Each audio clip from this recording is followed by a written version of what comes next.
Preacher here. It's a day in the life of a biker.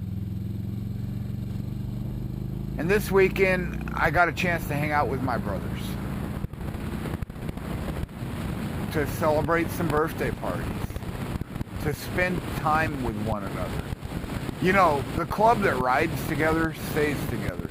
The club that hangs out together, they grow closer together. And that's important to do. If you're in a club and you guys are not talking with each other, if you guys are not hanging out with each other, if you guys are not spending important amounts of time with one another, if you're not riding together, then are you really in a club?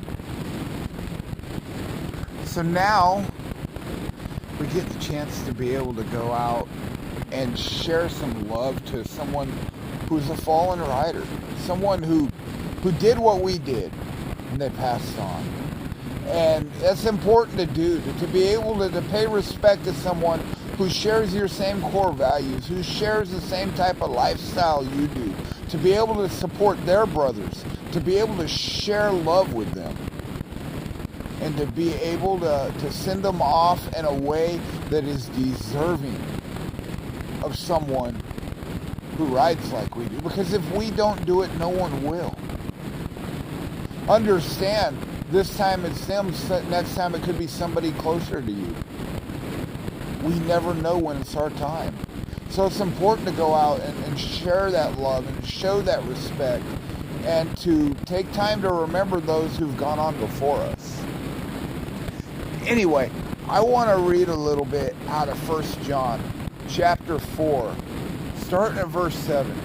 It says, "Beloved, let us love one another, for love is from God, and whoever loves has been born of God and knows God.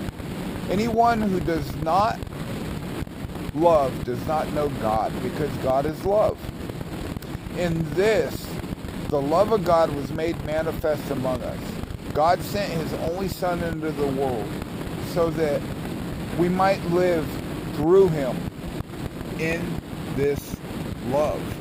Not that we have loved God, but that he has loved us and sent his Son to be the propitiation for our sins. Beloved, if God so loved us, we also ought to love one another. No one has ever seen God. If we love one another, God abides in us, and his love is perfected in us." So, you know, I love this because it reminds us that we should be able to love people who we can see. How can we say we love God who we can't see if we can't love people who we can see? To show God's love and not be worried about whether or not they deserve it, but to love them in spite of whether or not they deserve it, because that's the kind of love that God showed us. And to do this is to show the love of God. Anyway, keep everything shiny side up. Be blessed and have a great week.